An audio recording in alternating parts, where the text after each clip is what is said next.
Is killing for money better than killing for honor? Have you checked the children?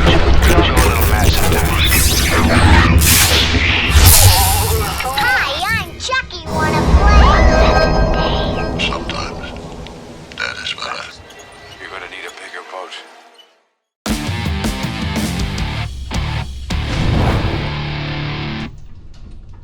Long days and pleasant nights, fellow travelers along the path of the beam. I am known on this level of the tower as Jaime and Fuego, and if it please you, join me here for a bit of palaver on Hail to Stephen King, Mystic King, that's right, El Rey, Sai King. We have so many awesome names for my favorite author, and obviously, bienvenidos and welcome to the horror show. And yesterday, on August 3rd, we were graced with a brand new full-length novel by my favorite author. Yes, that's Reezy. We be talking Billy Summers, which I just finally finished. It's, 5/14, yes, exactly. And so, significantly longer than Later, which we got earlier in this year of 2021. But, yes, non-spoiler thoughts. I'm gonna keep this at least as brief as possible because we're still debating if we're gonna have like a full spoilers like live sort of thing or, something else of that accord where constant readers can chime in and we can have that sort of interactive palaver, I suppose. But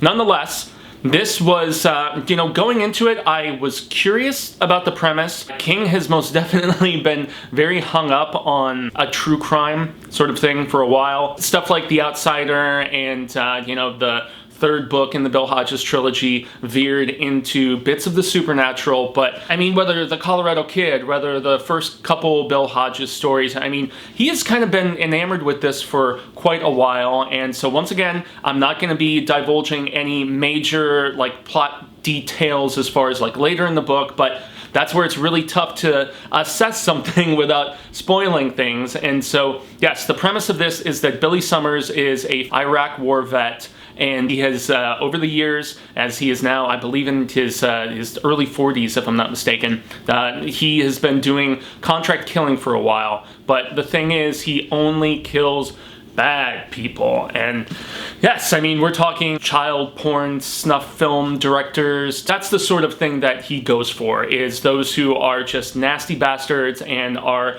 kind of deserving of it. He kind of looks at it as taking out the trash, as he says early on in the book. And so that's at least the length of the premise, in the fact that book starts out and he is given one presumed final job, and he's a funny character and a very fascinating one, and that's because of the fact that Sai King always crafts his characters in a completely three-dimensional and, deep, in-depth sort of fashion, and Billy Summers is, no exception in that regard. He kind of plays dumb, at the very beginning of the book, he's reading an Archie comic, and yet he's thinking about a very significantly in-depth, novel of sorts, and, but that's all kind of part of his charade to a degree, because he has that sort of cunning that if people think he's dumber than he actually is, he has that kind of step ahead sort of situation. And so he is very aware of the cliches of the final job, and he's never been paid anywhere near as much. He's like, man, I've made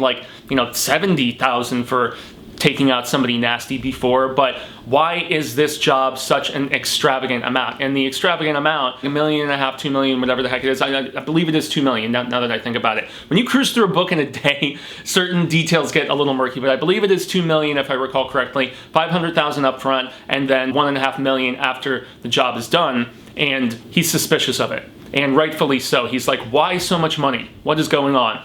Despite the fact that this dude Nick that he had worked with a number of jobs on, and even the person who clued him into the job, and he's been doing this for quite a while. And so at this particular point, he's like, something's fishy going on. Like, what is the dilla here? So he is suspicious, and yet this book very quickly morphs into something that I was not anticipating, in the fact that this job that he is going to do, he has to kind of lay low and anticipate and wait for a prisoner to be extradited back to the other side of the Mississippi from California. This person had killed a few people and apparently was harboring some sort of very crucial knowledge and could potentially rat some peeps out and make a host of very important, very nefarious people in some serious hot water. And so yeah, he essentially is contracted to kill this, I believe Joe Bell was the name of this guy, who's also another killer, which is kind of ironic, and you find all of this out at the beginning of the book, so this is within the first, like, 50 pages, if not even sooner, if I recall correctly. Has to have a cover, though,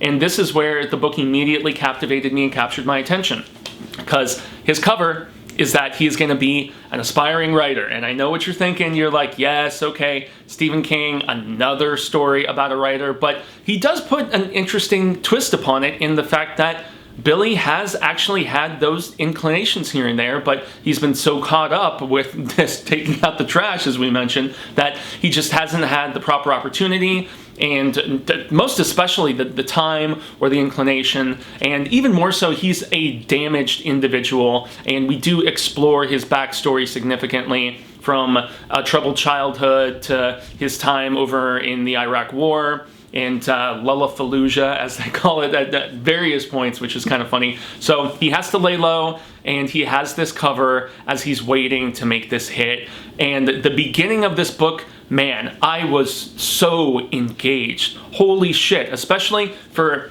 the sheer fact that he is such a sharp tack.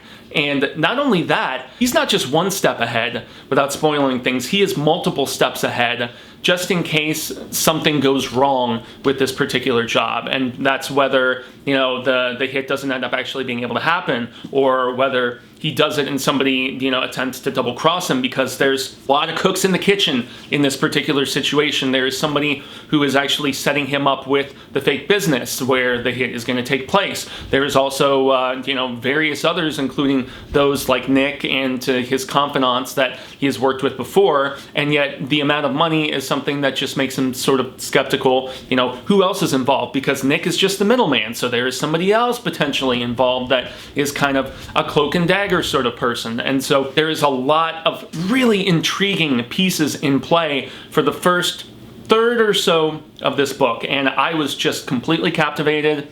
And this was legit edge of your seat reading. Even when he's laying low and he's like trying to, you know, play nice and makes friends with the people at the office where he's writing his story, so to speak, but he starts writing his story and he gets into it. And then he's also trying to save face with the people in this neighborhood that he lives in. And so that's the other thing, and strikes up, you know, friendships with the neighbor and their kids and all this other stuff. So, you know, Billy, he plays nice, but he still kind of keeps his distance to a degree. And so all that stuff, while it wanes a little bit as far as the interesting aspect when he's playing Monopoly with the kids, and I'm just like, really, King? Kids these days, they do not play Monopoly anymore, man. They play video games. I'm sorry. It's not your childhood anymore. I would really be shocked if that is the case for, and I mean, my nieces and, you know, nephews and all of the children that, you know, of the same age as all of these friends that I know, and, you know, family members and whatever. No, they don't. They're even averse to board games, let alone Monopoly. But that aside, and various other little cliches, I must say, King, he does fall into some of his tropes, once again, you know, writing about a writer, once again, and also Trump is mentioned a lot, and, you know, I'm a registered independent, so I don't, you know, King has his political leanings, and he makes them relatively forthright, and somebody in the Hail to Stephen King Facebook group made a comment that might have drawn the ire of a few. I just found it funny. He was just like, take a drink every time he mentions Trump in this book, which I thought was funny, but it's really only early on, and, you know, we have a new president and whatever, but then again, you know, politics are not my thing, so I'm not here to talk about that. And then, of course, King has this habit of shaming those who are balding or those who are obese or whatever the hell it may be. So, yes, he has his go-tos, and there was also, early on, a very flamboyant gay character at the office that Billy is doing his cover at, and King still doesn't know how to write gay men very well, unfortunately. And I know a lot of my queer friends would be just like, come on, buddy, you know, but aside from those very, very, very minor gripes, I love the first third of this. So engaged about what is going to happen. Is this hit actually going to go down? And that's really about all that I can say up to this particular point, without just giving some additional thoughts about the fact that once Billy starts writing, he is essentially writing an autobiography, and it starts with his childhood, and that's where I was just like, holy hell, this is some seriously messed up stuff, and it hit me in the heart so hard, and it's when he starts to veer into, and this is where I must just give a forewarning, as I always say, art is subjective, okay? Art is subjective, and so I've never been a big fan of war stories, whether in film or whether in, you know, the literary sense, you know, whatever it may be. And when the story goes from his childhood, which is incredibly troubled, alcoholic mother, ends up in a foster home, and just, you know, the paint's the only thing keeping the place alive and all that different stuff, I was really engaged with King writing the youthful struggles of Billy. And yet, it's once you actually get to him in the military and his interactions with his buddy Taco, and once again the aforementioned Lollapalooza, that's where I've seen Jarhead, and I've seen, you know, American Sniper, and, you know, Zero Dark 30 and stuff like that. I just, if there's any war that I have seen a film about that I found intriguing, it was probably Vietnam, but and that is not to slight anyone for their service. I have so many friends that are in the military. My first guitar player in my band, he is an Army Ranger paratrooper. That is about as badass gets in a lot of ways. So much respect, so much love, so much reverence in that regard. But that doesn't necessarily mean that for me personally, and this is no slight to the storytelling, that I found those aspects as engaging. I just legitimately wanted King to speed along the process of everything that happens once things really get rolling. And this is where I have to, I'm walking on eggshells, everybody, dancing around, trying not to, because this is honestly one of the toughest Sai King books that I can talk about without spoiling stuff, because of the fact that it veers into some directions that I was not anticipating, both for better or for worse. And the worse is the second act. Billy gets himself involved with somebody, without getting into any serious specifics, and this sort of, I guess, laying low, as being as vague as possible, that transpires, it is where the book slows down to a trudge as far as pacing, at least for me personally. Once again, art is subjective. I've seen a lot of people just raving and raving and raving about this book, and so if you loved it, that is awesome. I loved 2/3 of this book. So, you know, that first portion that I was just ranting and raving about how just, you know, captivated and engaged I was, yeah, I really was impressed with it. And King, he's been talking to his buddy Grisham a lot. That's all that I can say. There's a lot of people who are asking if there is a supernatural element to this book. And I'm not going to say whether there is or whether there isn't. In a spoilers section, I guess I could clarify if I want to go like full on spoilery about this, but there's a lot of Easter eggs in this that would be tied in with supernatural stuff from previous King books, but as far as this book, well, that's something you will have to actually engage with in it personally. But back to the second act, man. I mean, yes, Billy Summers is a character who he trusts Nick, this guy who has set him up with a job, but as King writes at one particular point, but Billy trusts himself more. And so for him to actually get involved with this person and, I guess, open up his heart to a degree without really getting into, you know, too much detail. He's a very virtuous character despite being a very flawed character. And so that's something that spoke to me and that I can relate to, you know, being a very imperfect person myself despite my affinity for the King. This is where it is so incredibly tough to discuss this book without really divulging too much. But the third act is where things really get ramped up, and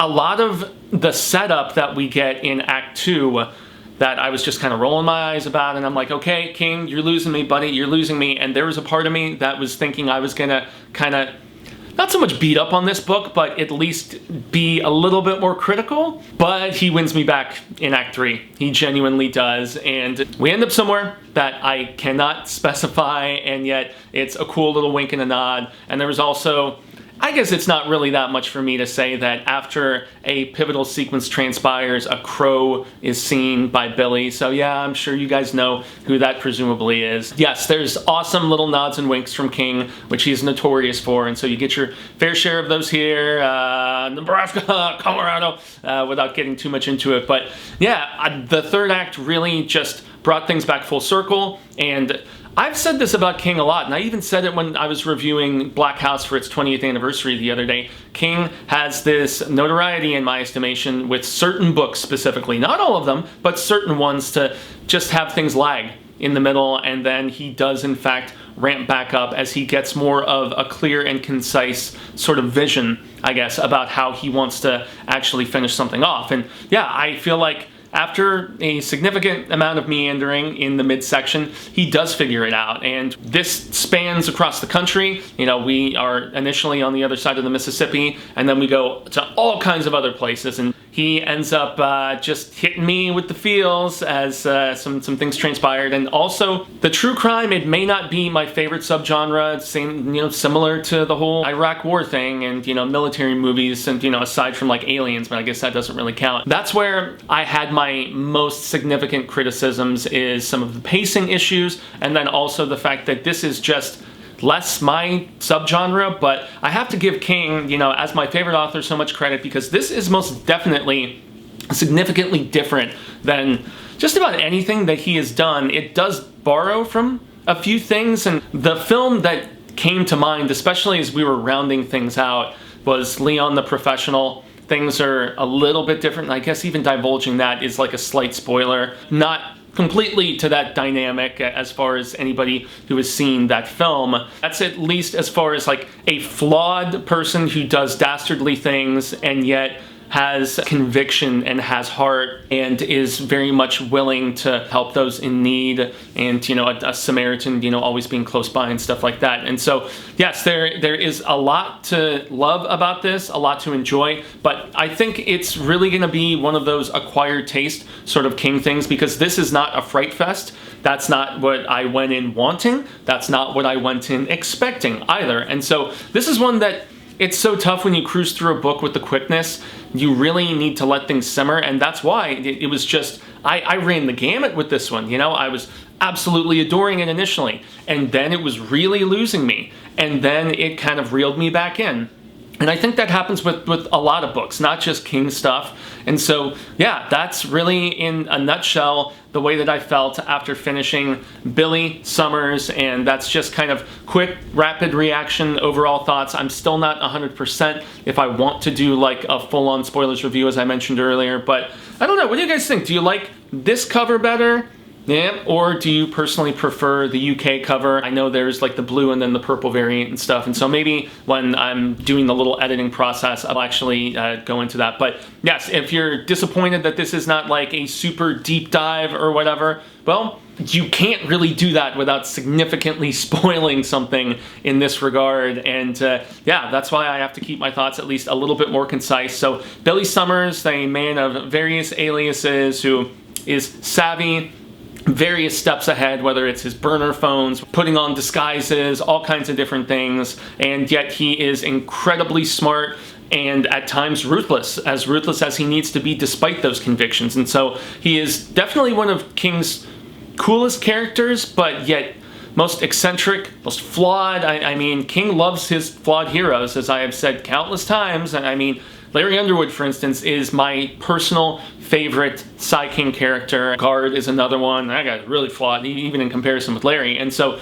yes, Billy Summers joins that quotient of these protagonists, these leads, that they have like deep conviction. I wouldn't go as far as saying they have hearts of gold, for instance, but they have a virtuousness to them. That just really speaks volumes, in my estimation, about Sai King as a person and just the way that he views the world and how humanity should truly treat one another. So I extend a grande gracias, everybody. I have been Jaime Fuego, and you can find moi on all social media sectors like Twitter, Instagram, Facebook, here on YouTube. Just a reminder, we have the Hail to Stephen King Facebook group. The Ka-Tet is over 1,000 strong. Great palaver there about all things Sai King and family, including Joe Hill and, you know, occasionally like a little bit of Owen and Tabby and stuff like that. But yes, it's a very cool destination. The only thing that gets me on the fake book, in all honesty. And we do a book of the month, actually. And so on the first Tower Tuesday, the August book of the month, we are doing, yeah, you see it back there. We be doing Regulators for its 25th anniversary, and then the following month in September is going to be Desperation. So it's going to be the Twinners back-to-back, which is going to be a lot of fun. Those shows are live, and so you can interact and have that sort of awesome discussion that I mentioned. And yeah, like, share, subscribe, all that jazz. It's extremely appreciated. Say thank you, and that's going to be the end of the proceedings, everybody. And so until the Wheel of Ka comes around once more, I shall say hasta luego. Send amigos, constant readers and viewers alike. Say thank you once again. Hopefully we have been well met, and we get to share more of this palaver sooner rather than later. And until that instance occurs, remember to stay scad and read Stephen King. Obviously, my thoughts are my own, and yours are your own as well. And I really would love to hear in the comments below what you think about Billy Summers.